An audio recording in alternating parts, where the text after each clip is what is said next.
Good evening, everyone. Welcome to Mac-N-Talk for Tuesday, May 26, 2021. I'm your host, Chanelle Allen.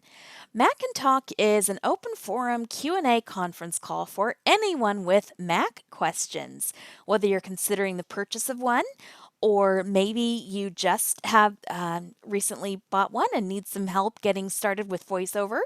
Or you could be a longtime Mac user with some questions about a particular app or feature.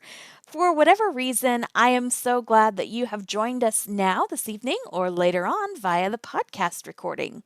Since this call is being recorded, we ask that everyone stay muted at all times unless asking a question or making a comment. I will go over the procedure for how to do that in just a few minutes, but first I'd love to talk about iBUG today. We just had our 10th year anniversary. Our founder, Michael McCulloch, started iBUG in 2011. And we've been continuing to grow both in members and in programs we offer, and we'd love to have you be a part of that.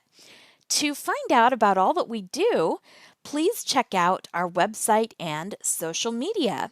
You can visit us at ibugtoday.org. That's all one word, IBUGTODAY.org. There, you may learn more about what we do, what we offer, listen to recordings of previous workshops, and most importantly, register to become a member, which is entirely free of charge. When you register, you will receive email announcements of our upcoming events, as well as a monthly calendar listing those events. So definitely visit our webpage, and there's a Mac-N-Talk link there as well. And I'll go over a little bit of what's under that in a bit. We are also on Facebook. We have a Facebook page, facebook.com/iBugToday, and a group, facebook.com/groups/iBugToday. And all of our announcements are posted there. The group is a great interactive place where people ask questions in between events. And if you have a Mac-specific question, we have a group for you. It is the iBUG Mac-N-Talk discussion group. You can find details about that on ibugtoday.org, and then you'll find the Mac-N-Talk link. And if you go there, you will find the recordings of our previous training of these calls, as well as the info for the iBUG Mac-N-Talk list and my email. And all of our announcements are posted on the email as well. We're also on Twitter and Instagram at iBugToday. Twitter is a great place to be checking out now. Even if you don't have Twitter, you can go to twitter.com/iBugToday, where our Twitter master, Herbie Allen, does an excellent job keeping us informed of the latest with Apple and tech deals, rumors, assistive technology related to Apple devices, and especially now with WWDC coming up in less than 2 weeks on June 7th at 12 p.m. Central. Stay tuned to Twitter because he will have all of that WWDC coverage for you. And last but certainly not least, we are excited, well, I'm excited at least, that we are on Clubhouse. We have one event there that's been taking place for the last couple months on Tuesdays at 5 p.m. Central, the iBUG Mini Buzz, which is very similar to our Monday night full iBUG Buzz. And we discuss everything iOS, iDevice, iAccessory related. And then beginning this Thursday, we have a fun new series called It's iBUG's Life. And we will be joining our member George Batiste as he goes on an independent shopping excursion, expedition, what you want to call it, this post-COVID getting back to normal. The goal or focus of this discussion will be independent living, and that is Thursday from 6 to 7:30 p.m. And I think that time, if Sandhya will correct me if it's wrong. On Friday, we always have iBUG Night at the virtual movies beginning at 7:30 with the pre-movie social, followed by the movie at 8. And this week they're playing a little game before the movie. The movie is The Notebook, and following there will be a discussion. For all of our other events, visit our website. I will mention our book club, which is the second Thursday of June, June 10th, from 6:30 to 7:30. And the book is called Call Me by Your Name by Andre. I just looked up the author, but I forgot it. It's DB 65344. And hope you can join us for that. And then we also have the second Sunday of the month, our iBUG Cafe. The third Wednesday, Android Insight. The first and third Thursdays, Trekkie Talk. And the fourth Saturday is our iBUG Apple Workshop. So for details, definitely check out our website and social media. Now I'm going to have everyone unmute soon and introduce yourselves. We ask that when you have a question after all the introductions, you'll say your name and then wait for me to give you the go ahead and then ask your question. When you're done asking or making your comment, please go back on mute.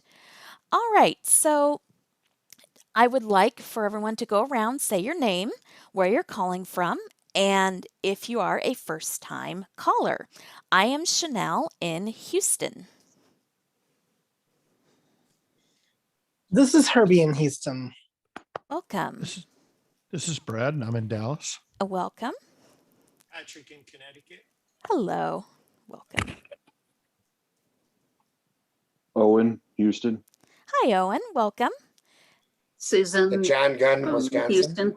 Hi, Susan and John. Gail, this is Gail in Houston. Hello. Welcome. Hi, This is Chanelle. Marie in Reno. Hi, Marie. Welcome.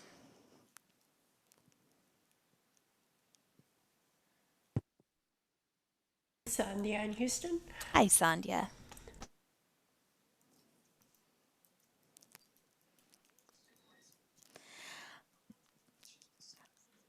Okay, so Maria, how did you hear about us? And do you have a Mac? I know we started to talk before, but just for everyone else. Actually, it's Marie. No Or A. Marie. I'm sorry, Marie. I do That's okay. apologize. That's okay. I've been called Maria most of my life, but it is Oh, Marie.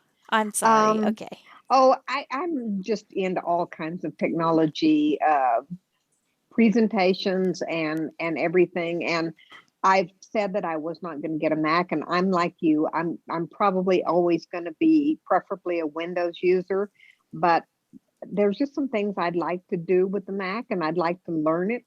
And even it's just the learning thing, and then put it aside. But it's a challenge, so I'm up for it. Great. Well, I'm happy you're here and happy you're up for the challenge. Welcome. And Owen? Yes, ma'am. Yes. How did you hear about us? Pretty much heard about you guys for a while, and I just finally came around to showing up. But Lighthouse, searching online, that kind of thing. Great. And do you have a Mac? No, I do not. I really want to learn one just to know. I used to use one when I was sighted at work, but now, I didn't know there were such big accessibility options for it. Great. Well, hopefully you'll be inspired to learn more. Okay. I think that's everyone who is new. And Donna, welcome. I know you just joined us, but I believe you're new. Would you like to introduce yourself? Hi, everybody. My name is Donna, and this is my first time attending this presentation. Great. And Welcome. thank you. And I will buy either a MacBook Air or an iPad. So I'm just trying to figure out which one I should purchase. So I'm hoping you all can Okay. help me with that. Great. All right. So Um, Donna, Owen, or Marie, who would like to? Well, we'll give you a chance to ask a question, and then if once they've asked their questions, the rest of our group. But if you'd like to ask a question, you may do so now, but there'll be plenty of time later as well. Owen, Yes, Owen. quick question about the, do they have, I know there's a nonprofit out here called Computers for the Blind. Do they have something similar like that for Mac hardware? This is Chanelle. Not that I know of, but does anybody else know of anything for the Mac? This is Brad. Yeah, Brad. I was going to say computers are blind is strictly Windows. Okay. All right. Well, I learned something new there. Okay. Yeah, no, I was just looking for something that wasn't full price, but also halfway decent, you know. I was just There curious. there is an email list on groups.io, and it's called Blind Ads with no space. And they have probably close to 1,000 members. And occasionally I do see different Mac computers, MacBook Air, MacBook Pro, sometimes Mac Minis, various different Macs. And um, they actually had one on today was 2009, which is, oh my, I know, not sure Wow. I'd go that far back, but they sometimes have some fairly decent prices on there. You might check it out if you just subscribe to that email list. Okay, Thank- cool. Thank you. Thanks for the information, Marie. And just remember to go ahead and say your name before you I'm sorry. talk. That's okay. This is Marie. I have a question right quick, and it's a Sure. brief one. I Okay. just got the MacBook Air, and like I say, I haven't even set it up yet. It doesn't have a dedicated Siri button, does it? I know that Siri is available, but I understood. I thought I understood that it might be the MacBook Pro actually had a This is Siri Herbie. button. Yes, Herbie. So I don't know if there's any of the in Macs have a dedicated actual Siri button, but there are definitely dedicated key commands you can do on the keyboard as well as enable Hey Siri. Okay. And I actually, out of all the series that I've dealt with, I actually like the Mac probably the best out of all of them, but because maybe it's because of my microphone or maybe it's because she has a better processor. I don't know which, but out of all the series, you know, I find the Mac to be the most responsive myself. So, and does that answer your question? It does. Thank you. All right. Could I go back to the first question real quick? Sure. All I right. was going to mention that, you know, if you want a decent Mac, first of all, I think I'd be very leery about buying any used Macs or maybe refurbished. So is it okay? But I've usually heard even refurbished computers in general is not a good idea. So I'd be very leery of that. Maybe if it's like less than a year old and the person's only selling it because they want to trade up for a newer M1 Mac, I'd only get a new Mac. So I'd only purchase a Mac if somebody's really selling their Mac because of that reason. But you could purchase, I think the MacBook Airs and the MacBook Minis are reasonably priced. And thanks to the M1 chip, they are decent computers. I mean, you're going to spend, a few $100s, but. Well, my idea behind it was, I know Apple does factory refurbished from them with a 1 or 2 year warranty on it. My idea is to maybe get one of those M1 Macs when they get a little bit more reasonable in price. Right. And Well, please, also- don't forget, everybody, please wait, say your name and then wait to be acknowledged. This is Herbie. Yeah, go ahead. Just one other thing is, pretty soon, year-old MacBook Airs and whatever will be definitely reasonably priced. So I think that's a good strategy. And of course, they do have various credit options as well, if that is an option you're able to explore. So I'm done. All right. So are there any we got onto 2 questions. Any follow-ups to either of those, either, the getting a Mac or Siri on the Mac before we move on? This is John. Yes, John. Speaking of Siri, this is a question that's been bugging me. Not that it should be on well, I'm kidding. But is there any way on the Mac to disable the transcript in Siri? In other words, it always comes up in notifications. I called App Accessibility a couple nights ago. They couldn't find anything. When I was using High Sierra, I could use Siri and the transcript wouldn't come up. So any thoughts on that? It's kind of annoying, I think. So are you the transcript meaning your conversation with Siri? That's exactly right. Oh. My question, then its answer. Okay. Is this So Brad? Yes, Brad. I was going to say, look into the preferences for Siri in the Mac. Forgive me, it seems like I've turned mine off, and I cannot remember how I did it. But if it's anywhere, it's in the system preferences for Siri. This is John. Yes, John. Yeah, Brad, I did look in there. You can delete the history. In fact, you can change the keyboard shortcut if you want. But there's nothing. I even looked in the control center, or whatever, and I don't see anything in there. So, but thanks for the help anyway. This is Herbie. Yes, Herbie. What about, so your issue is seeing the transcript in the notification center, correct?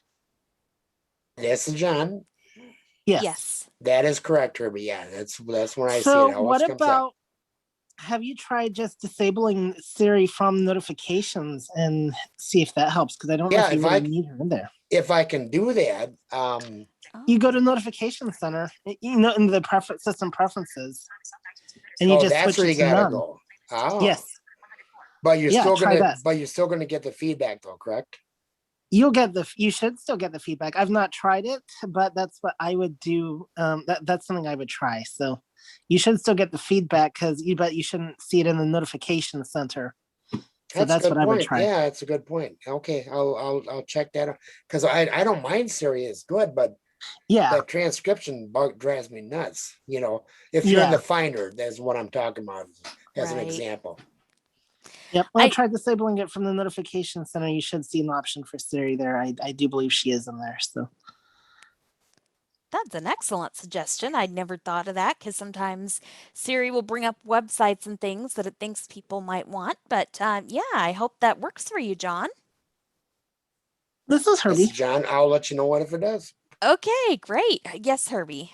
Just real quick, a point I often make is when, and this will really go into be helpful, I think, to new Mac users as well.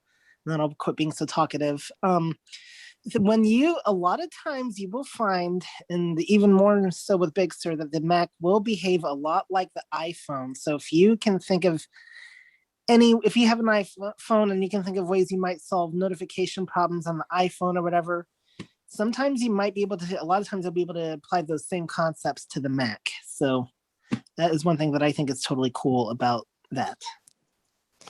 It is. This is Chanelle. It is, but you may have to use slightly different methods. For example, on the trackpad, sliding down from the top with 3 fingers with VoiceOver on doesn't open the notification center. But there are definitely, your settings, you'll have to use a keyboard command, settings as system preferences. But yes, very similar ways of doing things, just kind of different terminology and different keystrokes. So great, excellent point.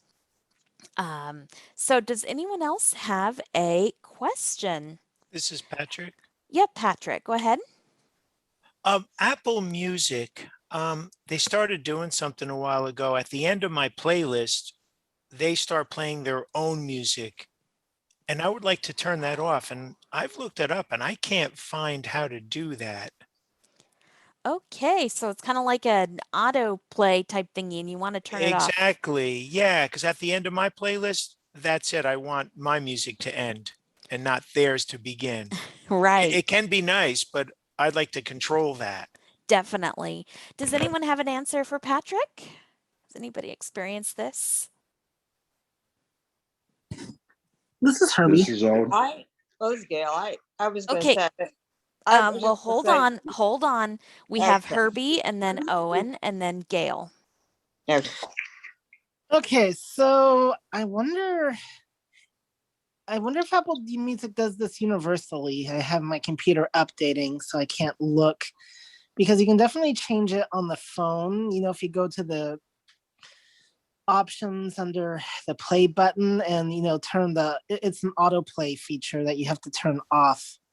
But I'm not, because if Apple applies that universally, then you could actually use your phone to turn it off and not have to look for it on the Mac at all. But otherwise, I would think it would be under the more button, even on music, but I will actually have to really look into that unless somebody else has an answer. Okay, Owen, go ahead. I just wanted to make a quick comment. The Apple has an accessibility department that you can call if you can't find any information on your subject. And sometimes it's just a bug. Like I talked to them last week and they were stunned that there were no AD signs anywhere in the iTunes store for TV shows. When they looked it up, they were like, holy cow. So they had to write up a report and send it off to someone. Hopefully that'll get fixed. But All right. yeah, I can Excellent give you a point. number if you need it. That's always a great resource. I think, yeah, he's just trying to figure out, but yeah, if we can't find it, definitely. Okay, so Patrick, we will get back to you on that. All right. If Herbie doesn't find something, I will look it up and we will get back to you. Excellent. Thank you. Because I know that's annoying, and I turn it off in Spotify, so you should be able to turn it off in Apple Music. So definitely. Okay, who would like to ask our next question? This is Donna. Yes, Donna. So I'm the one who's trying to decide what to purchase. So Okay. if someone could tell me what on the Mac, exactly what does the trackpad do? Okay, hold This on. is I'm Gail. sorry. I did forget about Gail. Go ahead, Gail. Oh, well, I can help her with that. But I was going to tell, I think, was it Patrick. who it was Patrick, that, yeah, I've experienced the same thing. That's what I was going to tell him, but I can help her. I can help Donna Okay. too. Sure, go Uh, ahead. Because she had a question about whether to get a Mac or an iPad, and I had some suggestions, some questions, because with the trackpad, you can use several of the same gestures that you use on the iPhone. So, like, well, I guess, for example, you can do a double tap, and I mean, I can tell you where to do it, but you could swipe to the right, swipe to the left, and I could tell you what it would do, but I guess it wouldn't make sense right now. But you could do the three fingers, does the speech like it does on the iPhone, and it does the speech, mute and unmute the speech like it does on the iPhone. And I think when you swipe to the right and swipe to the left, isn't that interacting? Anyway, not interacting, but it's different on the Mac. You would learn that. But also there's the with a you do the same gesture for the screen curtain on and off.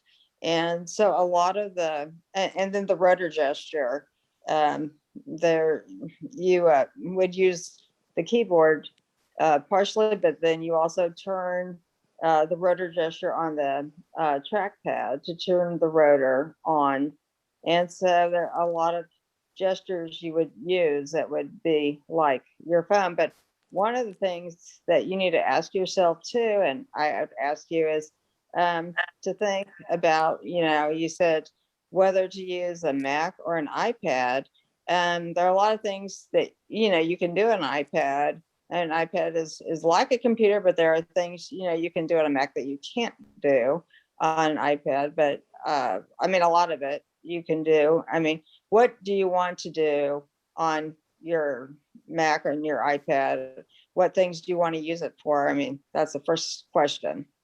Well, that's Alright. my problem. That is my problem. I really don't know, because I could possibly be retiring, and in that case, my needs would change. But I would use it primarily for emails and web browsing, and then some file management. So This is Herbie.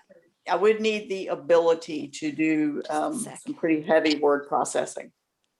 All So right.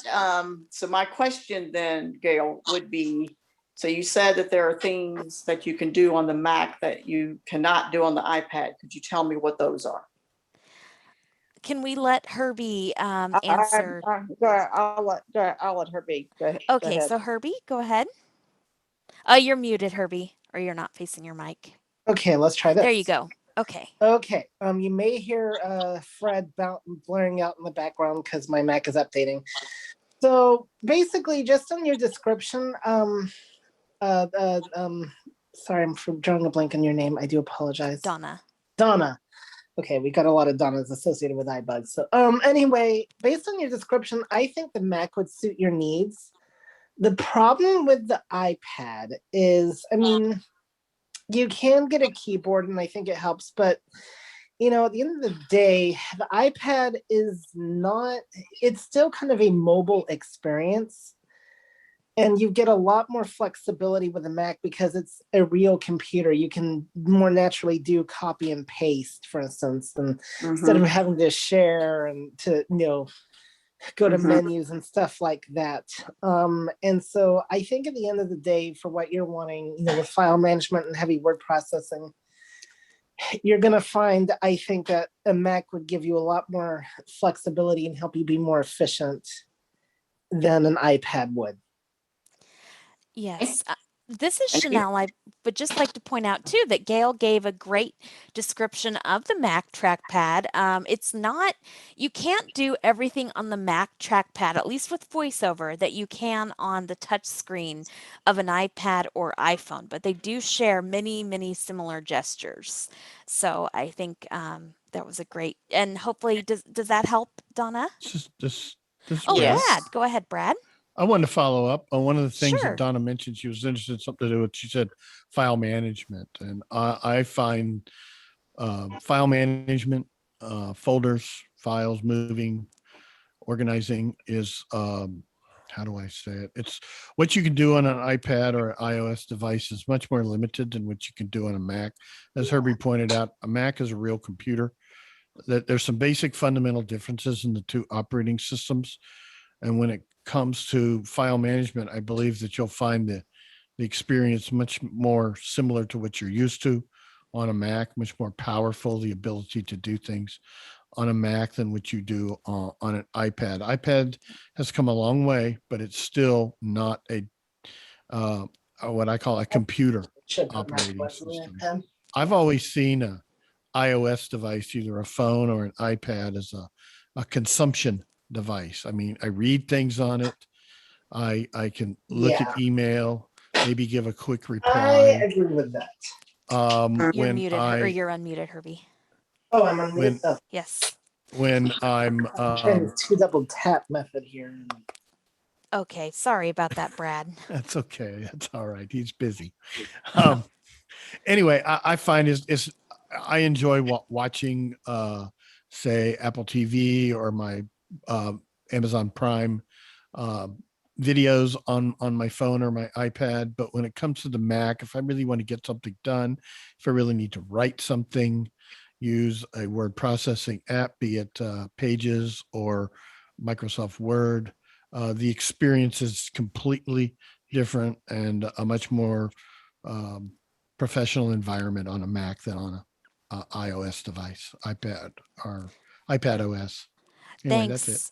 Yeah, thanks for that excellent summation. I totally agree. I know of people who do teach you how to do everything on the iPad, but I would just think it's much harder, and it's, like Herbie and Brad said, a bit more complicated. And I also use an iPhone as a consumption device. So yeah, Donna, hopefully that helps a little bit. It helps a lot. Thank you. Great. Okay.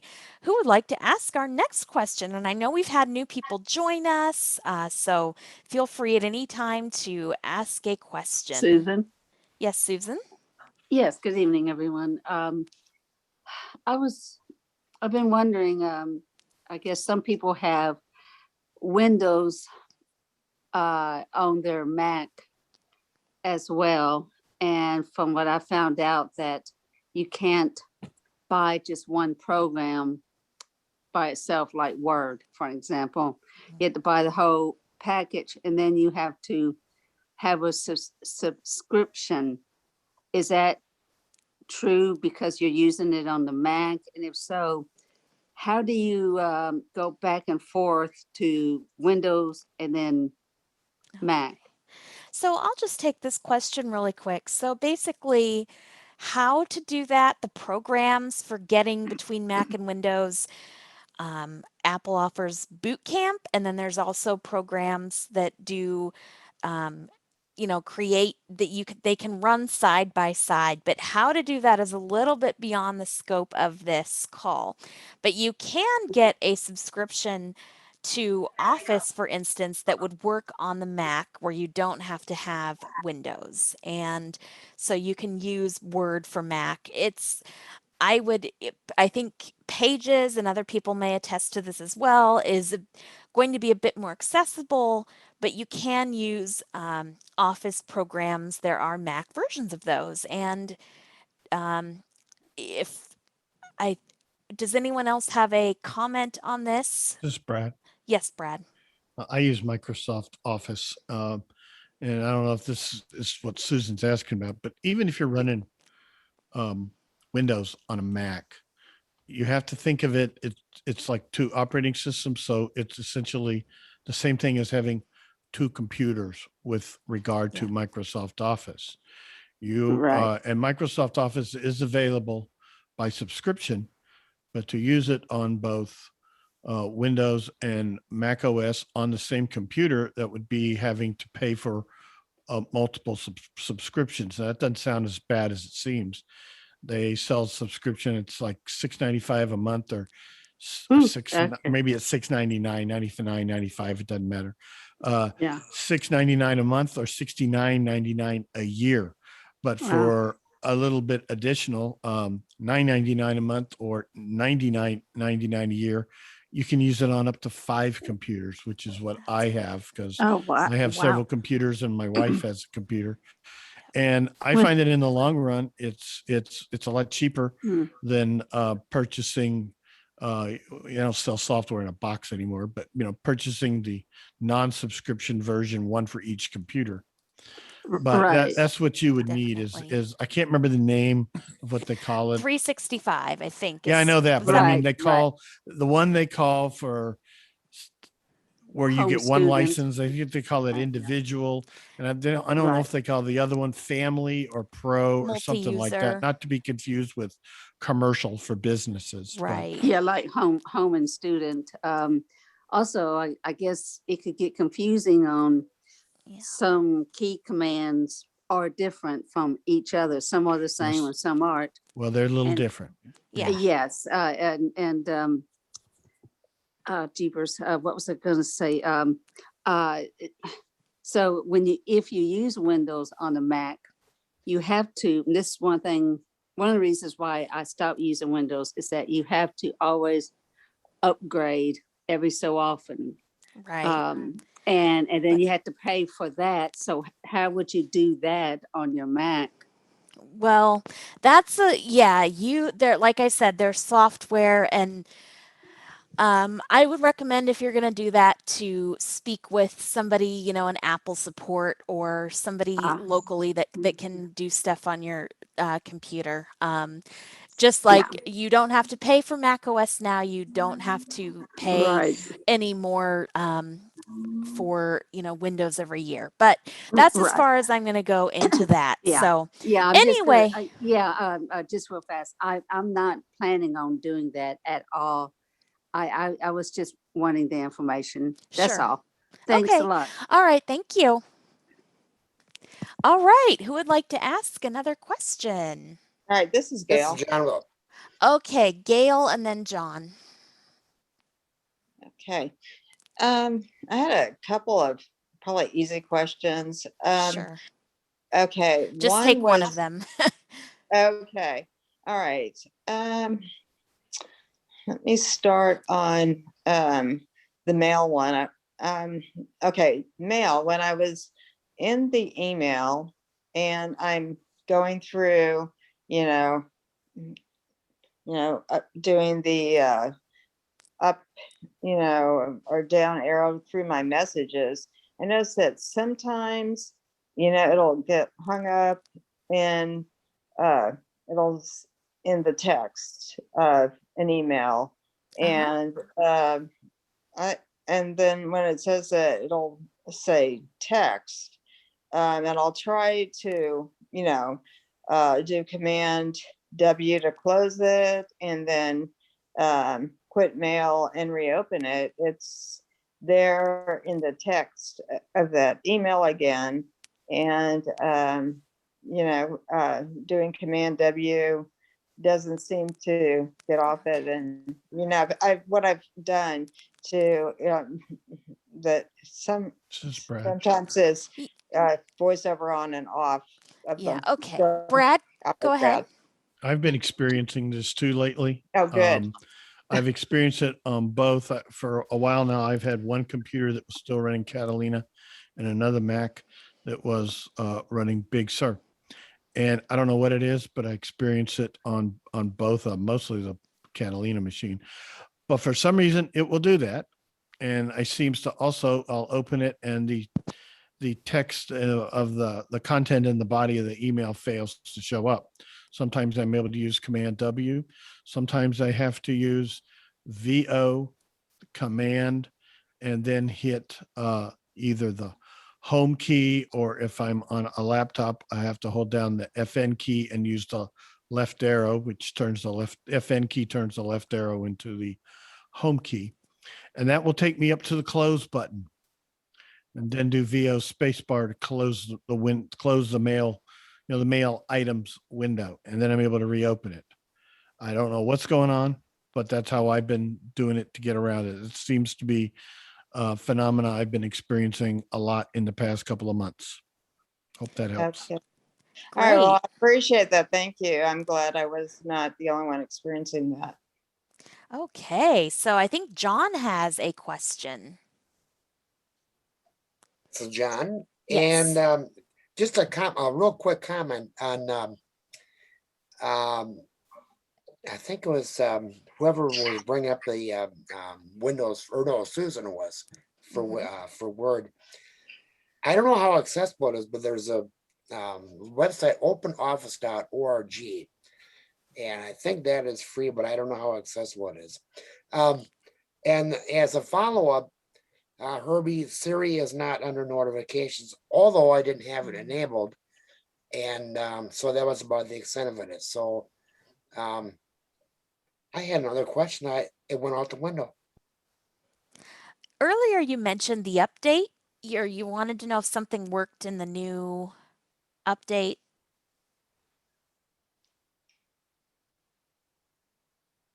Oh. This is Herbie. Yes, Herbie, go ahead. So he wanted to know specifically about, is it any different navigating the dock with the new update, with adding and removing from the dock? And he also wanted to know if the bug in mail is fixed. When you get a new message, does it now go back to making a sound? Okay, and does anyone have any answers to This is that? John. This is Brad. Okay, so John and then Brad, I guess. John, is that? Yeah, Herbie, that's what it was. You're right on. Oh, the other one was, no, it was the doc with voiceover. If you're trying to add something, remove something from a doc, and I was and I was going to ask you, did it make a difference with the mail sounds in Big Sur? And I'm out. All right, so Brad. The Mac OS 11.4 update yesterday fixed the issues with the dock and the context menus in the dock. Hallelujah. The Yay. issue really wasn't adding things to the dock, because you could have always done that with a keyboard command, but you couldn't access the context menu. And like you could open the context menu, you could arrow up and down to a selection in the context menu, but when you either pressed VO spacebar or just enter key, nothing would happen. And after I did the update yesterday, that's one of the first things I looked at, and it worked. And I have been exhaustively messing with it all last night, and it consistently works. So Oh, that is great it's news. back to the way it was before. I don't know what the deal was when Big Sur first came out. It worked fine, but I want to say it was the 11.1 update that it stopped working, and it took them till now to fix it. As far as the mail This is sound, John. I don't know. I don't notice that one. My Big Sur is on my MacBook Pro, which is like my secondary Mac, and I tend to keep Do Not Disturb turned on that one, because when I'm on it, I tend to be on Zoom or something, and I just don't want to hear notifications. So I just updated my other Mac to Big Sur this afternoon. So we'll find out more as time goes by. That's it. Great. Thank you. That's helpful. And by the way, everyone, Herbie was mentioning the dock thing, and I reminded him of the command. You can add something to the dock by going into the applications folder, pressing Command Control Shift T. And sorry, John, you had another comment? Yeah, Herbie, what did you say about the mail? Did you say that is fixed as well or not? Okay, I'm not sure if he is. I also have Do Not Disturb on, so I wouldn't be able to. Let's see. Herbie is busy at Okay, the let's try this. Oh, there you go. Okay, go ahead. I'm here yet. Go ahead. All right. So this is my question. Why does the Mac have to take so long to update? But It's the same thing with the iPhone, because it took me a good half hour to update the iPhone to 6 Yeah, today. well, Anyway. so let's see. I started the update right after I said I would, which is around 6:59 a few minutes ago. It had definitely, it was progress and updated. It had taken me through a couple of the restarts. One with the the system that comes up when your Mac is not cooperating, whatever that's called. That brings up the Fred voice. Yeah. This So is Brad. Yep, Brad. Brad, yeah, go ahead. The Mac OSs take a long time because it's a big operating system. It is Yeah. not Yes. an iOS operating system. No, It's a I know. big deal. But I'm still waiting Mine for it took a to couple of finish, so. hours to do last night. And the one this Okay, yeah. afternoon on the Mac Mini took about as long. This is John. Yes, John. So Herbie, just maybe by the next Mac-N-Talk meeting, you'll be updated.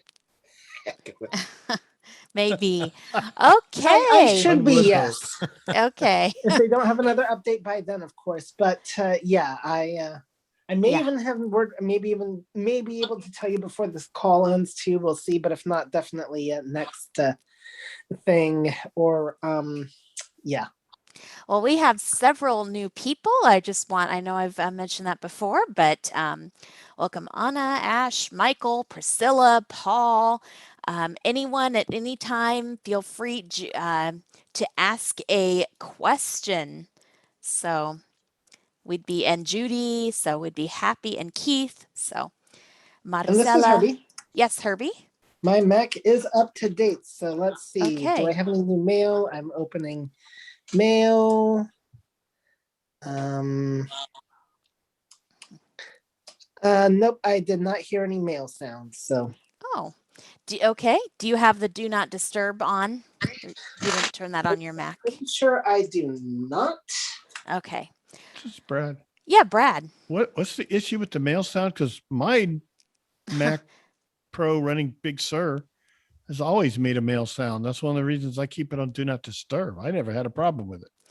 Yeah, I know. But That's I kinda never odd. changed. I've heard of people changing from the default mail sound, and then Okay. they had problems. And I've always left the default, ding sound that it makes. Hmm. So maybe that's it. Maybe My This is John. sounds should be coming through the correct thing. Yeah, John, go ahead. Well, somebody mentioned 11.1. I started using Big Sur, I think, at 11.2, and the mail sound was working. I think it was like crystals was a default, and I never changed that. And one quick comment about you guys are talking about mail being busy, whatever, with a text. It's a good idea to rebuild your mailboxes every once in a while too. Okay, and how do you like?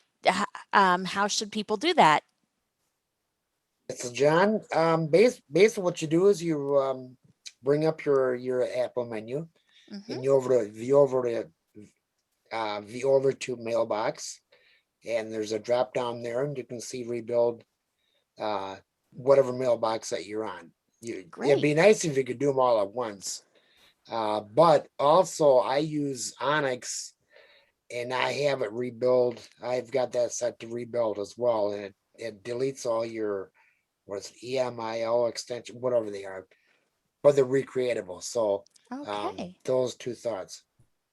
And Onyx is like a cleaning Mac clean type utility, correct? Yeah, it is. Yeah. And it is a good utility. Okay. Great. All right. So who would like to ask another question? This is Brad. Yes, Brad. A follow up. I just now opened the mail app on my MacBook Pro running the 11.4, and the first thing it did was go ding. Oh, but okay. I did not change. I heard John say he's using Crystal, and I have never changed. Mine's on that stock default new mail sound, so that may have something to do with it. Well, John said he didn't change his either, but it was on that crystal thing. So, who knows? Maybe he just has to change what do it they back. call the one that just goes ding? Yeah. I don't know. I have to know. look. I've never changed it. I've just always lifted that one. I like that one. Yeah. The same one my phone does. So Yep. I think the phone's called Ding. That's why I just called it Ding. Makes sense to me. This is Gail. Yes, Gail. Can I ask another question? Sure. Go ahead. Okay. This is in notes where I was trying to just add to a note, and I went into I interacted into the note, and then I VO spaced, and went to the end, where you can edit, and then I typed a return to type what I wanted to add, and I started typing, and then all of a sudden it just started hitting all these returns, and I don't know what happened, but I was just wondering, do you know what I did Okay. wrong? So it started it was like the return key was held down or something? I was trying, well, it didn't happen at first. I started typing, and then what I wanted to say, and then I noticed, I don't know, I think I was trying to delete something, and then I must have pressed the return, and then I was trying to just get back up there and put what I wanted, in the note, fix it. Right. And then it just kept, it had, done a lot of returns, and I was trying to delete the returns and just get up there, and I was having trouble, doing what I was trying to do. So And has this happened before or since then, or was this just? I don't know. This was just, the yesterday. So. Okay. So we'll see if anyone has an answer. If not, I can just. But yeah. Okay. Go. Who is that? I'm sorry. That was me. Oh. I was just saying any advice for it. Yeah. Okay. Well, the best I can do is remind you, of some text navigation commands, and okay. Yeah, make sure you've interacted with VO shift down arrow. I did that. And then you can navigate in the text. Command up arrow goes to the very top. Command down arrow goes to the bottom. Command left arrow is the beginning of the line. Command right arrow is the end of the line. I don't know if were you trying to do any fancy formatting or anything? No. Okay. No. And just remember, VoiceOver is going to speak the text. The cursor passes in either direction. So just like on the iPhone, I guess without sharing, if you are going in the word the, for instance, and if you press the right arrow, it'll say T, but if you press the left arrow again, it would also say T because you've, moved to the left of the T. So just those simple navigation, and then just making sure that there's no key held down on your keyboard. But I don't know. I would, if you're still, I'd I know that Notes syncs up with iCloud, but Right. whenever possible, I'd still recommend using Text Edit because that is a very, very simple program. And you could still use the Files app to access Text Edit, but it's just a very simple text editor. So, I mean, that being Yeah. said, I don't really use Notes frequently, but Well, see, that was my problem is that I wanted access to iCloud so that I could view it, Right. on the phone, and I wouldn't, if I wrote something text edited, I wouldn't be able to access it. I think Brad had a thought. Brad, Oh, go I was ahead. just gonna, what's the word? Reinforce what you're saying about using text edit is an excellent, simple word processor that also can do plain text editing as well. Mhm.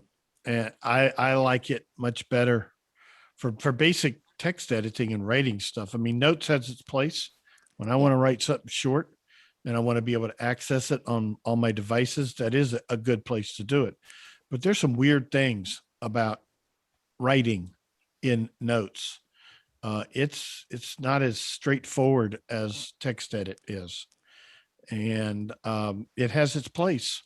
But when it comes to learning, and doing regular, writing things, it's not a full featured word processor like Word or Pages, but Right. it certainly has its place. And I find myself using text edit much more than I use even Microsoft Word. Oh, Yeah, really? I definitely. mean, yeah, but can you access it if I needed to, like on something else? Like if I was, say, had a meeting and I had to access text edit. I mean, the only place I could access it would be the Mac, right? I have a thought No, for you. Oh, you go can ahead, Okay. Brad. I'm No, sorry, And but you because can I mean, access it through the I Files could app. try. I could Depends on try, where you but save. Depends on where you save the file. If you okay. save it in a folder in your iCloud drive, you can go to the Files app on an iOS device, iPhone or iPad, and you should be able to find it. Now, depending upon what you save it in, and it's not going to save in Pages has its own format. I don't want to get into a discussion about Pages. It's a nice word processing app, but the fact that it works in its own format. Um, and if you open anything in it that's not in its own format, you just did a file conversion, and weird things happen to things that go through the file conversion transformer. It's a joke, but it's kind of like Star Trek. It goes through the transporter. It changes, yeah. but you can view them by going to the Files app, finding where you've saved it. Like I said, put it in a folder in iCloud Drive, and you can open it and view them. There are apps that will allow you to work on it on an iOS device, but I don't think an iOS device comes with a standard text editor that's the equivalent of text edit. I wish it did. Me too. I had Right. another thought. What if you wrote the note in Text Edit Right. and then did a select all and copy and pasted it into Notes? Okay. I know that'd be kind of a little bit, and then you could, if you wanted to work on it, select the text, copy it back, into text. I know that'd be a longish way, but Right. that's another option. Yeah. And I could try that. And I could practice using text edit. Yeah. Because I definitely understand you want to be able to have a note with you at your doctor's or at the grocery store, whatever. So I get that. So Or yeah, for meetings that right, where I need meetings, notes, right. but I'm on a Zoom call and I need the notes. Yeah, that's what I'm Hmm. talking about. Or Right. if I have to go somewhere and I have to take the Yeah. notes with me. Yeah.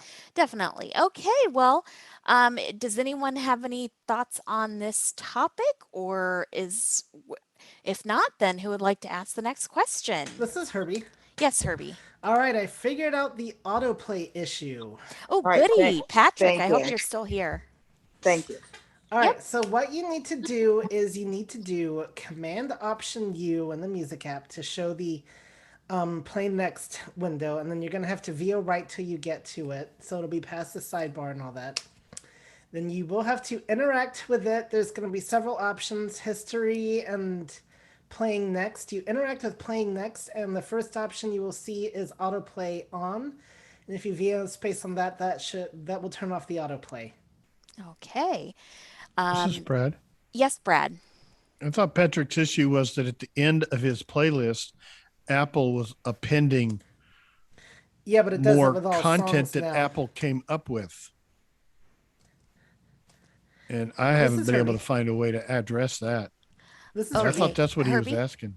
So Apple introduced this feature very recently, last year with Apple Music. With whether it's a playlist or whether you're listening to a song, it now introduces an autoplay feature where it'll grab your listening. It'll find song, kind of like the Pandora effect.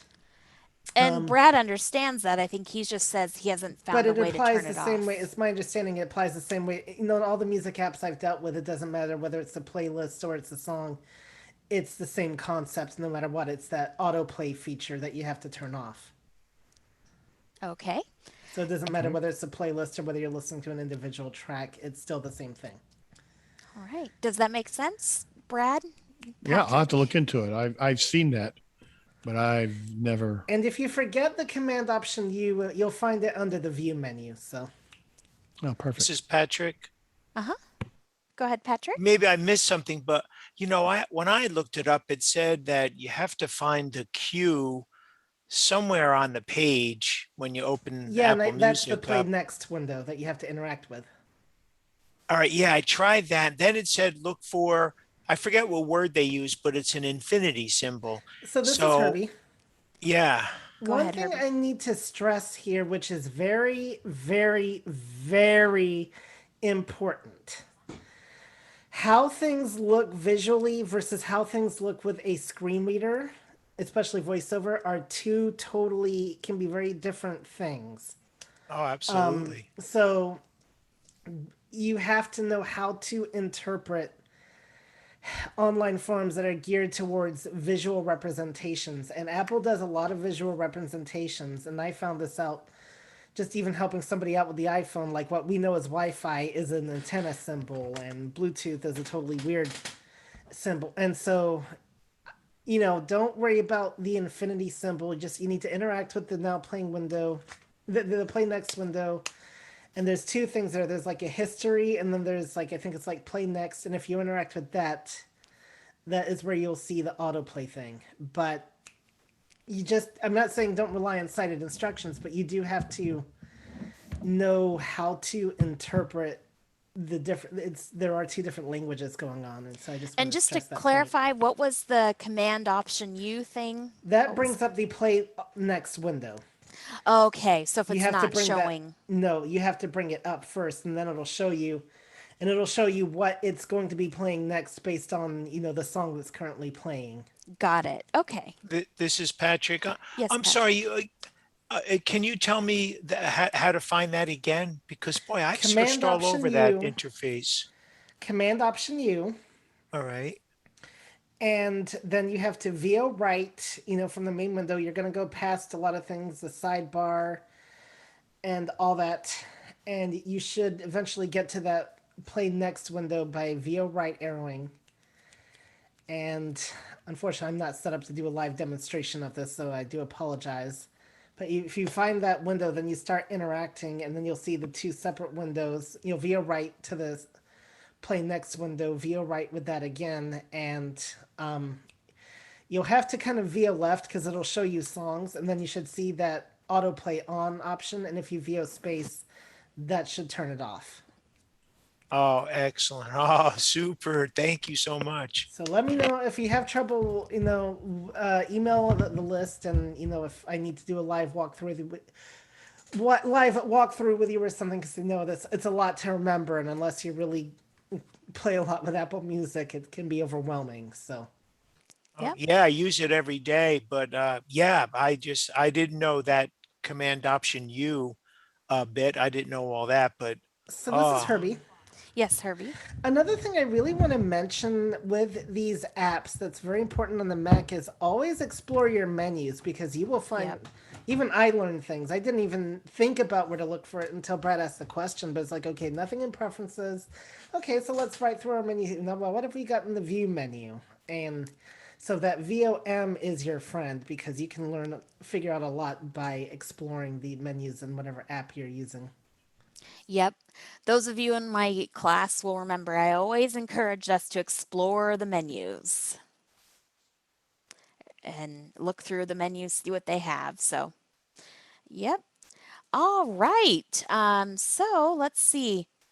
Who would like to ask our next question?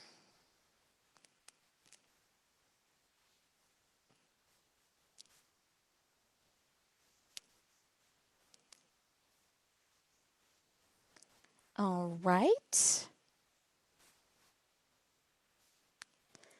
This is Marie. Yes, Marie. Could we go back to Office 365 just a moment? Because I Sure. am so familiar, and I do have the subscription that allows me to put it on, not only for me to put it on 5 devices, it also lets me share it with four or 5 other people that they can put it on 5 devices. Anyway, Great. that's beside the point. If I was told that the easiest way to get it on your Mac is to download the app, the Office 365 app from the App Store, and install it, and then sign into your Microsoft account. And if I do that, it should also give me OneDrive. Would it then store my documents in OneDrive so that I would be able to access them from my Windows devices also?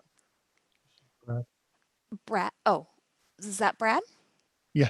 Yeah. Okay. Go ahead. I wanted to back up 1 second before her OneDrive question. You said you already have an Office 365 account. Yes. And as far as the question of where to get it, are you paying Microsoft for your Office 365 account? Yes. Yes. Then you do not want to get it through the App Store. That will cause you to have a whole nother subscription.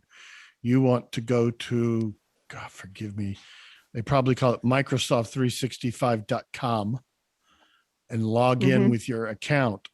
And install it from there. You'll have to find the download there.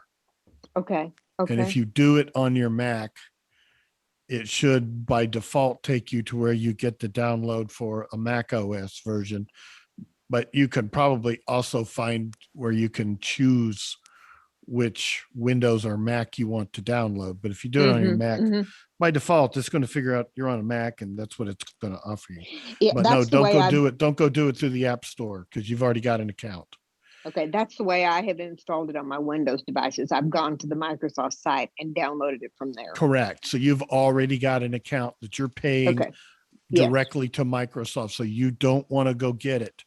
Okay. I don't think you want to get it through the App Store. My understanding, and I could be wrong, is that you will buy it, and because they won't recognize your account with Microsoft, and you'll end up paying, I believe, unless it lets you download it and then you sign in. So but I'd be careful on that one. I'll just go to the Microsoft site. Then as far as your question on OneDrive, you have a OneDrive, but you want to go to the Microsoft App Store and download OneDrive. So it won't come with Office 365? No, it's a separate deal. And you want to download OneDrive onto your Mac, and then use your whatever credentials you used when you purchased your Microsoft 365 subscription from Microsoft. Sign in with that, and that will access your 1 terabyte of OneDrive space. And then that will show up once you've downloaded the app, signed into it. it will show up in your home folder when you do Command Shift H, and you got your home folder where you see Mhm. downloads, documents, all those kind of, well, you won't see documents if you're using iCloud Drive for your documents, but you'll see OneDrive in there. Mhm. And And then will Word say Word if I want to save something? Do I have to tell it to use yes, OneDrive for storage? just like Okay. you tell it any folder. Okay. When you're in your save as dialog box, Uh-huh. you will be able to pick whatever folder. You could put it in iCloud, you could put it in a local folder, or you could put it in OneDrive. Okay. Okay. Yep. That's It's just pretty like simple. on Windows. Yeah. Yeah, it's pretty simple. Okay. It is. Thank you. And it seems like so this was a couple years ago, so things could have changed, but it seems like I was able to just download Microsoft Word from the App Store and then sign in with my account. Were you? But yeah, but that was Okay. again, that was a year 2 or 3. The I'm sorry. time just blurs, so This is who Brad. knows? Yeah, Brad, go I ahead. remember reading an article about it when it debuted in the App Store. It's been, I don't know how long, a year or 2 years, maybe 3. I don't know how long, but I remember they warned you about that they're Okay. separate. And so maybe if you already had an account, you were able to download it and then sign in. Yeah. But I've just gotten mine straight from, and I know they have the individual components, I believe, in the App Store, but I downloaded it from Microsoft's site, and it was a one installer that gave me Word, Excel, PowerPoint, and Outlook. And that's probably, like you said, the safest option. So yeah, just go with that. Yeah, I did So it a long time ago. So I think that's the difference. It's just like if you're in Windows. I'm sorry, this is Marie. yeah, go ahead. You can buy Word and Excel and Outlooks as separate programs, but Office 365 is an all-in-one. Yeah, which I had, but I was able to log in with my Okay. Office credentials. Okay.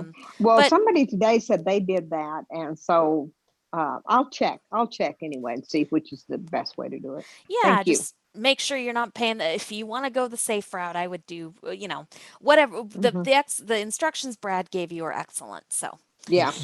this is spread. As long as you go to the App Store and that little button says get and doesn't have a price in it, you'll know you're just going to download the app.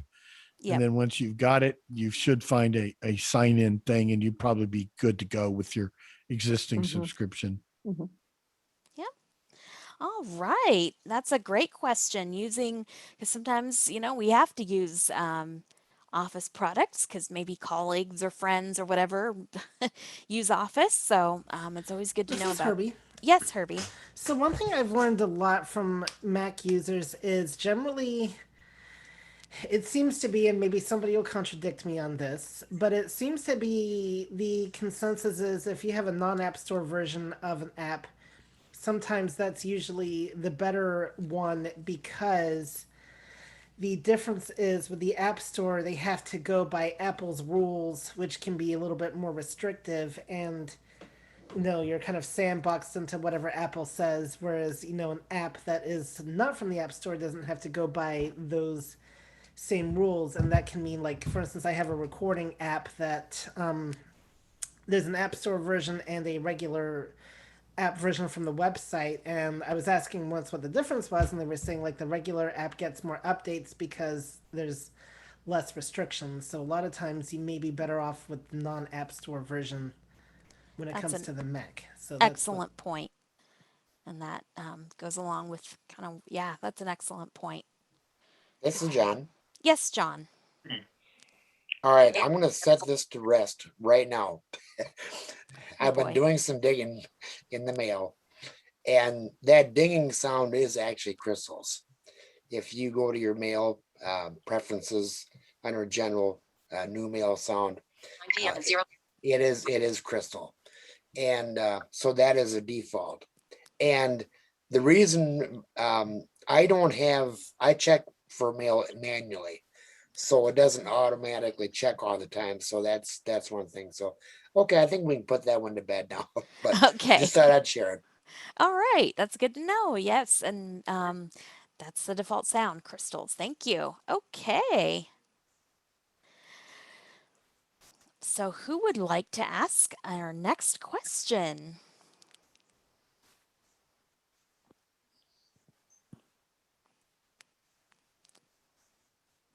This is Herbie. Yes, Herbie. Well, if nobody else has a question, I'm curious about something other people's experiences. Maybe we've talked about this before, but I'm just wondering for those of you that have used both on the Mac, do you have a preference for Microsoft Word and or Pages, and why? Like, 'cause I've recently discovered that I do like Pages a lot better myself because I feel like it I mean, it's a Mac app, and Word just irritates me in general. But I'm just curious what other people's thoughts are on the subject. Okay. This is Brad. Yeah, Brad. Pages is a nice app, and there's a lot of things it does that Microsoft Word does not do. But the majority of the world works in Microsoft Office format, be it Word or Excel or even PowerPoint. And the problem with the Mac apps is you cannot work in a Microsoft Office format. In Pages, you cannot work in a .doc or docx format. You work in Pages format. And when you're done, you have to export your final product. And when you export things happen to formatting and all kinds of other things, even fonts can change. And sometimes these things are minor problems and sometimes they're major problems. So if you're going to live and work in an Apple bubble where you're just going to use Pages and then you're going to print out your final product on paper and hand it to somebody, and they're never going to know what word, what application you use, then you're fine. Use whatever you want. But if you're going to work with the rest of the world and you're going to collaborate and exchange things electronically and deal with track changes and all kinds of other more advanced features that are in either word processing app, you want to use what the majority of people you're collaborating with is. And in the real business world, that's Microsoft Word. Yeah, excellent point. Definitely. This is Gail. Okay, Gail. Brad, I wanted to ask you a question because I've always used Word in business, and I wanted to ask you about using Word on the Mac because I used it in Windows, but when you use it on the Mac, what are you using a screen reader with it or what? I mean, I know use VoiceOver. How does VoiceOver work with Windows? Because I didn't think I was under the I'm assumption. using VoiceOver on a Mac.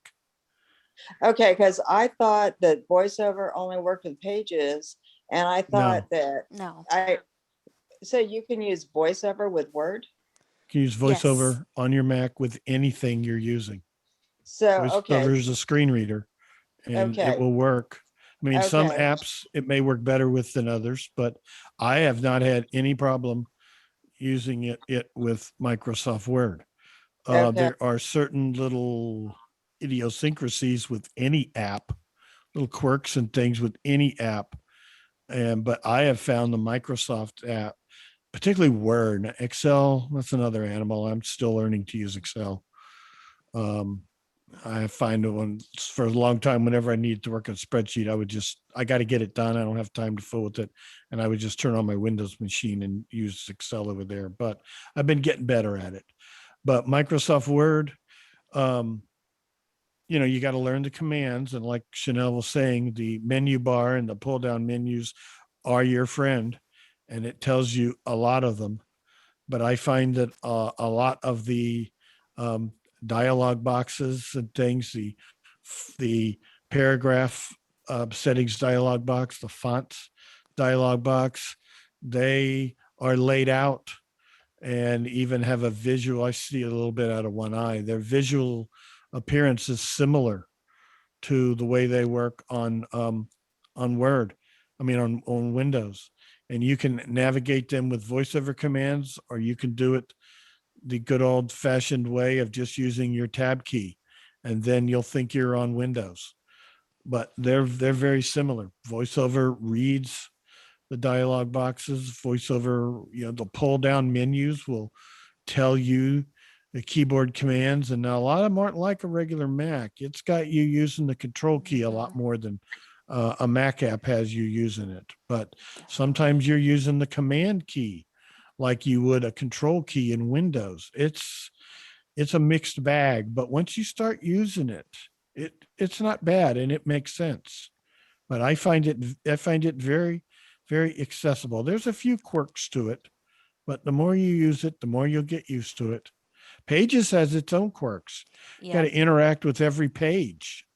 And when you go to the next page, you have to stop interacting, go to the next page and then interact. I don't have to do that in Word. I'm able to go from one page to another. But it takes a little getting used to. I will say it's a little simpler, less quirky on the Windows platform, but I'm using a Mac for most of my stuff. And so it's easier for me to just learn to use Word on the Mac and get used to it. The more I do it, the better it gets. That's great. This is Shri. Yes, Shri. I was just going to say a couple things. If you do subscribe to Office 365, obviously you can put it in multiple different machines, either Windows or Mac. I've used to use Word before, but I've switched over to Pages. And one of the reasons I did switch over to Pages was when I run into problem, and I sometimes have difficulty getting support either from Microsoft or from Apple. But I just wanted to say something about what Brad was saying. I don't have the issue where I have to interact by go from page to page. I'm basically, I interact once I'm in the page. I'm there. I don't have to interact again, and that may be because in Pages, either you can do plain text, not plain text, but in blocks or just a plain sheet. And maybe if you're doing blocks, you may have to interact, but I'm just using plain sheets. So once I'm in, I'm in. But, this is one of those things that it really depends on your environment, where you're going to be. If you're going to be working, some companies only used Office, so then you kind of have to go in that direction. But both I've used, both I've learned how to use it. And then it just becomes, what do you feel more comfortable using? Definitely. Yeah, I would, in my experience too, I have not had to interact when going from page to page and Pages. As far as I can remember, but there is definitely some quirkiness sometimes, and as far as it'll want to present this summary area, and then to the right is the regular area, and getting it to interact. But once you're in, at least my experience, once I've been in, I'm in. But yeah, it's all about the work environment and what they want. And I can say too, Herbie has been having some struggles and inserting like footnotes and endnotes in Word and finding that easier in Pages. But then, of course, the formats don't transfer well when you convert. So, are there any other questions? This is John. Yes, John. Well, I'm going to pull a Herbie. Okay. But I'm going to bring up two different, another program. Okay. Has anybody used the podcast app on the Mac versus the iPhone? Now, on the Mac, it sucks. It is horrible. It's constantly busy. And I mean, I've got 64 gigs of RAM, i7 processor, 6 core on my Mac Mini. I mean, it is horrible. It was great, actually, in, I think, Big Sur 11.22, it was okay. But then they broke it. I mean, you could go to different chapters like you can on the iPhone, but my gosh, that is just, try to use it as I wanted to drive my forehead through my monitor, but I didn't want to ruin a perfectly good forehead. So This is Herbie. Go ahead. Yes, Herbie, go ahead. All right, well, I'll talk if I can not stop from being pulled here. Okay. Well, he said he was going to pull a Herbie, so.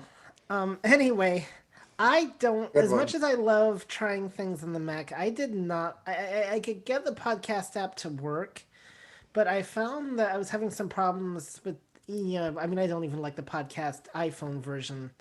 I like Overcast much better because I was having problems where the podcast app, like Overcast, was pulling some updated content that the podcast app wasn't. So, I just, I don't like the podcast app on the Mac myself either. Brad. Brad, go ahead. I don't use it either. I've never liked it since I first started using a Mac 8 years ago when podcasts were part of iTunes. I've looked at it a couple of times. I've looked at the new podcast app. Never liked it. I've never really cared for the one on the iOS platform either. I gave up on it. And several years ago, iterations of iOS, and I'm like Herbie. I tend to listen to podcasts on my iOS device. I don't even use an iPad for it. iPhone's portable, and I'll use Overcast. And I know we don't talk about non-Mac here, but that's why I don't use it. I don't like the one on the Mac. Definitely, I would agree with that. And I think, This is John. yes, John. Okay, without getting into it, is that on the iOS App Store? This Yes. is Brad. Okay, Yes, it that's is. all I And need to it's know. Okay. and it's free. Okay, thanks. This is Sandhya. Yes, Sandhya. Oh, and I have a question when this is done, when this Sure. topic is done. Okay. Okay, well, I think it is. So go ahead and ask your question. Okay, hold on. I think I may have asked this before. It has to do with autofill, and okay, so you go to a website and it says, I think I hit like Command Shift A. What happens is I do something, and then I think about autofill. So then it'll say, hit up arrow or something and hit enter, and whatever it is that it says, I do, but nothing ever happens. So, Brad. yes. Okay, Oh, Brad, sorry. go ahead. It tends to pull that information from your contacts. Depends on the form, depends on the website, what you're in. I'll go to something, sometimes it'll say name. I'll do Command Shift A, and it will fill in lots of stuff. Sometimes it's spot on correct. Sometimes it's close, but I have to fix it. And sometimes I get a little box that says, I can't remember what it says, but basically it said it can't do it. And, I've got to go through and do it manually. I don't know if you were also talking about credit card information. That's the one where it tends to want you to use a down arrow. I'll be on filling out, buying something, and get to the credit card field where I'm on the number. And that's where I'll hit the down arrow, and it will give me a choice of the 2 credit cards that I have. God, where did I put them in? Wallet, I think. And you've got to have, I believe, iCloud keychain turned on, because that's where that stuff is stored. It's encrypted and stored in keychain. And I'll arrow down, I'll pick one of my 2 credit cards and hit enter, and it will autofill the remainder of the credit card information, except for the CCV code. You got to type that one in, I believe, every time. But that's all I know about autofill. Yeah, no. Oh, sorry, Sandhya, no, go no. ahead. Oh, sorry. So when you do the Command Shift A, will it prompt you for each field, or it sounds like what Brad just said? If it can do it all, it'll do it all, It'll or just do it all. If you go to the Wow. first one and it says first name, or it may say your name, and it may fill out your first and last, or it may just put your first name, and then you either tab, or I tend to use VO Command J to go to the next field, and I'll find that my last name is filled in. I go to a street address, it's filled in. I go to city, it's filled in. State, zip, phone number, email. It sometimes has filled them all in, and it's nice and simple. Google Forms works well with it. okay. On when I'm in Safari, that's the other thing. You got to be in Safari. If you're in another browser, Edge or Chrome on a Mac, it's not going to work the same way. You've got to be in Safari. Okay. Yeah. All right. Thank you. Yeah, so hopefully that helps. This is Gail. I had a question about what Sandhya's saying. Sure. For autofill, do you have to be in Keychain? Do you have to be in Keychain for that, for the autofill? Well, Brad was saying that you need to be in Safari, but you have to have your stuff stored.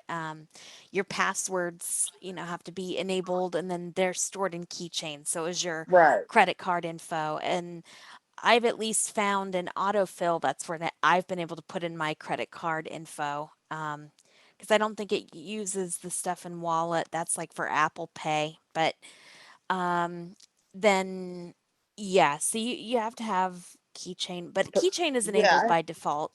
yeah, This is- yeah. This is Brad. Yeah, Brad, go I ahead. think that's where it gets the credit card information. Right. It's from Wallet, but that stuff is stored in Keychain. Yeah, actually, Is it?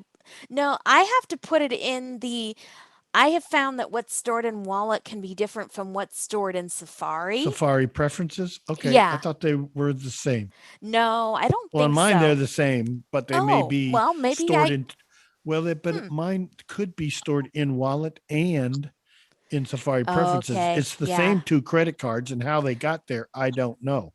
I might have Okay. put them in manually in both places once upon a time, Okay. but I Well, use both a lot. right. So I don't know. Okay. Well, that makes sense then. Now, I Yeah. believe if you're going to use Chrome on a Mac, and I don't know about Edge, I don't like it on the Mac. I think they all have their own way of Yes. storing this information They do. but I don't use them, so I don't know. Yeah. Nope, I think that sounds right. Okay. This is Herbie. Yes, Herbie. Yeah, I think you're right, Chanel, because I am looking at my Safari right now, and I have more cards in my wallet than I do stored in the Safari one. So, and it's definitely through the Safari preferences. So I do think that it is separate from the wallet. Okay. All right, good to know.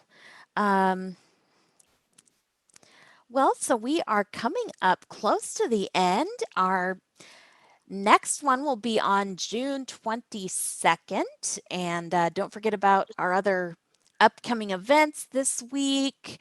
The iBUG Today website, which is ibugtoday.org, our Twitter at iBUG Today. Definitely check us out on Clubhouse. We're at the iBUG Today Club. And we have our It's iBug's Life on Thursday night, which should be fun. All about independent living and adventuring with George Batiste as he goes shopping. So, and our movie night on Friday, and our iBug Buzz every Monday evening to ask all your iOS iDevice questions from 7:30 to 9:30 p.m. And yeah, let's see. Does anyone have a 3-minute question? Well, maybe not a 3-minute question, but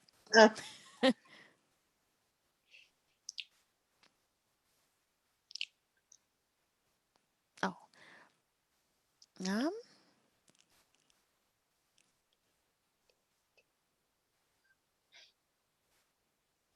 I have a This is Shree. Apple question. a non-Apple. What? It's a non-Apple question. Is that what you were saying? This is Owen. Yeah. I was curious, where is everyone getting those Clubhouse invites? Okay, so you can, if your friends have Clubhouse, or you can download the Clubhouse app and it'll search your contacts, and if it finds, or if you get in contact with us, at iBug Today, I'm sure, we all of us have invites, but that's kind of beyond this a little bit. But Shriek, go ahead. Yeah, I apologize. I kind of came late in this call today. Do we know what was there any voiceover issue or bugs that got fixed with the latest updates, or was that already mentioned? No, that wasn't mentioned, but I was asking Herbie that, and it sounds like, oh, yes, okay. So the main ones that have been fixed was the dock. We did talk about that. You can now go into the menu in the dock, the options menu for an app, and remove it. And I Context think menu that's for doc items Yeah. works well. That's it. Everything in there now works. Okay, yeah, that's what I meant. Maybe okay, yeah. All right. So is there any other voiceover issues in that Not that I update? I don't found. think there were. Go to AppleVis. I'm sure they'll have something up. Oh yeah, they will. That's right, everybody. For learning the Mac, AppleVis is a great source. Applevis.com.